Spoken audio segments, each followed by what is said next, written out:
अस्सलाम वालेकुम dear students, आज हमने बायोलॉजी का नेक्स्ट लेक्चर स्टार्ट करना है।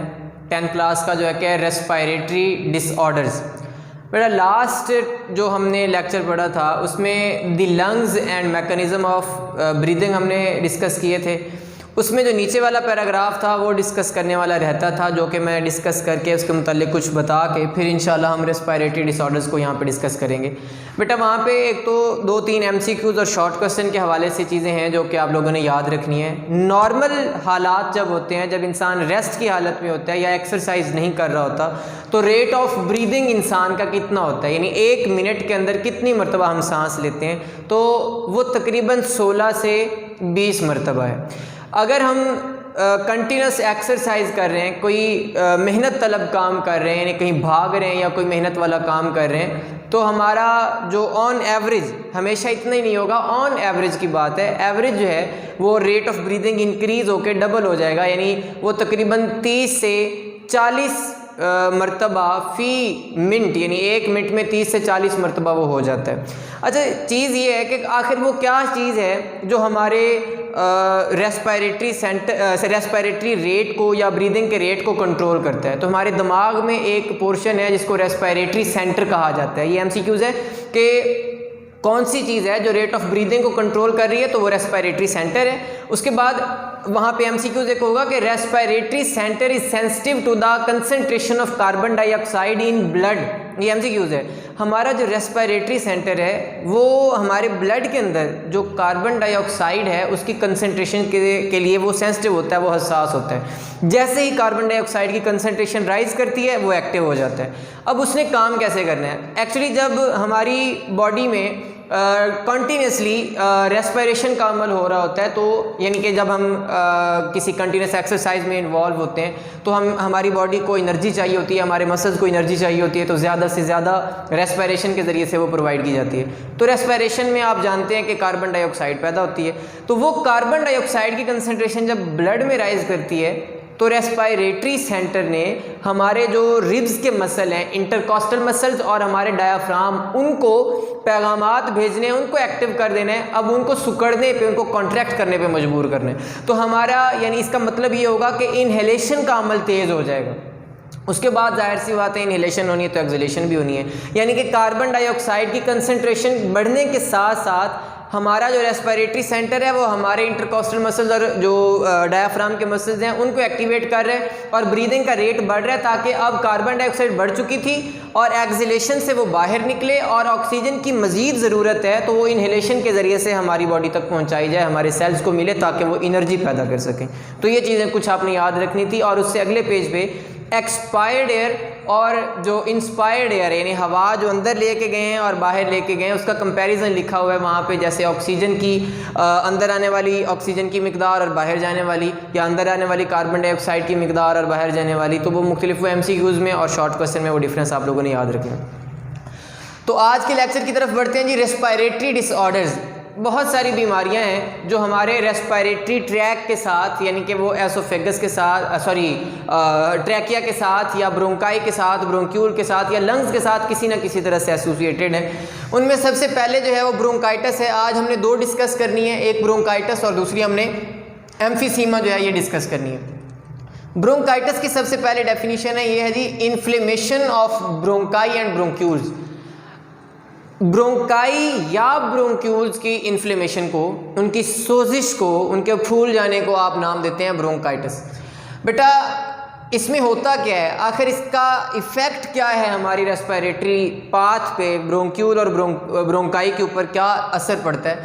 वहाँ पे बेटा एक्सेसिव सिक्रीशन होती है म्यूकस की, यानी कि चिपकने वाला मादा जो है, सिक्रीशन उसकी ज़्यादा होना स्टार्ट हो जाती है और ये स्वेल कर जाती हैं। ब्रोंकाई और ब्रोंक्यूल अंदर से फूल जाती हैं। डायग्राम अगर आप देखें जो बुक पे बनी हुई है, तो उसका जो ल्यूमन है, यानी उसका जो बोर साइज़ है, अंदर सुराख है, वो तंग हो जाएगा। अब हवा को गुजरने के लिए दिक्कत का सामना करना पड़ता है, इसी वजह से फिर खांसी वगैरह और ये मुख्तलिफ अलामात हम यहाँ पर डिस्कस करते हैं, यानी कि उसकी वजह से हमारा सांस लेना दुश्वार हो जाएगा। तो excessive secretion of mucus in tube results in narrowing of tubules. वो ट्यूब्यूल्स नैरो हो जाती हैं, तंग हो जाती हैं, लेकिन स्वेलो होती हैं, यानी कि वो ज़्यादा स्वोलन होती हैं, कि सोजिश उनमें ज़्यादा होती है।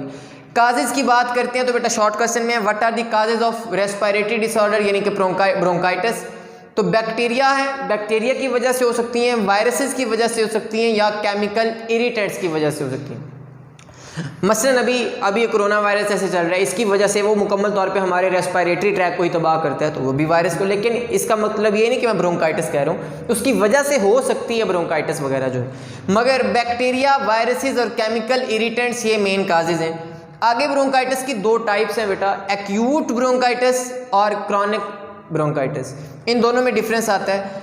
एक्यूट ब्रोंकाइटिस तकरीबन इसका जो रहने का वक्त है, जितनी देर ये पेशेंट के ब्रोंक्यूल्स के ऊपर या ब्रोंकाई के ऊपर इसका असर होता है, तो वो तकरीबन 2 वीक्स है, 2 हफ्ते है। जबकि जो क्रॉनिक ब्रोंकाइटिस है ये तकरीबन 3 मंथ से 2 साल तक, 3 महीने से 2 साल तक, यानी कि ज़्यादा अरसा रहेगी और इसकी वजह से ज़्यादा नुकसान होता है। इसमें no permanent damage to lungs, जल्दी रिकवर कर जाता है, जो मरीज़ होता है वो जल्दी रिकवर कर जाएगा, उसको परमानेंट डैमेज लंग्स को नहीं होगा, जबकि इसमें परमानेंट डैमेज हो सकता है। तकरीबन 45 साल या उसके बाद ब्रोंकाइटिस जो होगी वो क्रॉनिक ब्रोंकाइटिस मोस्टली ऐसे होता है, और जो ये एक्यूट ब्रोंकाइटिस है ये अर्ली एज में डेवलप कर सकती है। उसके बाद बेटा सिम्टम्स है, इसकी सिम्टम्स क्लियर हैं हमारे पास। उसमें बेटा है कफ, खांसी आना, जाहिर सी बात है जब नैरो हो जानी है एयरवेज, जब तंग हो जानी है तो हवा को गुजरने के लिए रास्ता जो है वो कम मिलता है, तो उसका जो नतीजा है वो खांसी की सूरत में। माइल्ड वीजिंग यानी सीटी की आवाज़ आती है आहिस्ता आहिस्ता, सांस लेने में यानी ऐसे लगता है जैसे कि सीटी सी बज रही है, आहिस्ता आहिस्ता सांस क्लियर नहीं होता। और फीवर, बुखार होता है, चिल सर्दी वगैरह लगती है। और शॉर्टनेस ऑफ ब्रीथ, सांस जो है इनकी ये छोटे छोटे आते हैं, यानी कि इनकी लेंथ जो है पूरा, हम जैसे हम डॉक्टर में कहते हैं कि लंबा सांस ले, तो हम वो आसानी से उतना बड़ा सांस ले नहीं पाते, सांस छोटे छोटे आते हैं और सांस लेने में दिक्कत का सामना करना पड़ता है। उसके बाद सेकंड हमारे पास जो बीमारी है रेस्पिरेटरी डिसऑर्डर है वो है एम्फिसीमा। एम्फिसीमा बेसिकली क्या चीज़ है? It is the destruction of the valves of alveoli. Alveoli आपने पढ़ा था कि हवा की थैलियाँ हैं, इनकी वाल्व्स टूटना स्टार्ट हो जाती हैं, इसकी दीवारें अंदर से ये टूटना स्टार्ट हो जाती हैं, उसको आप एम्फिसीमा का नाम देते हैं। इनका, इस एम्फिसीमा का हमारे रेस्पिरेटरी स्ट्रक्चर्स के ऊपर, ख़ासतौर पे एल्व्यूलाई के ऊपर क्या असर पड़ता है?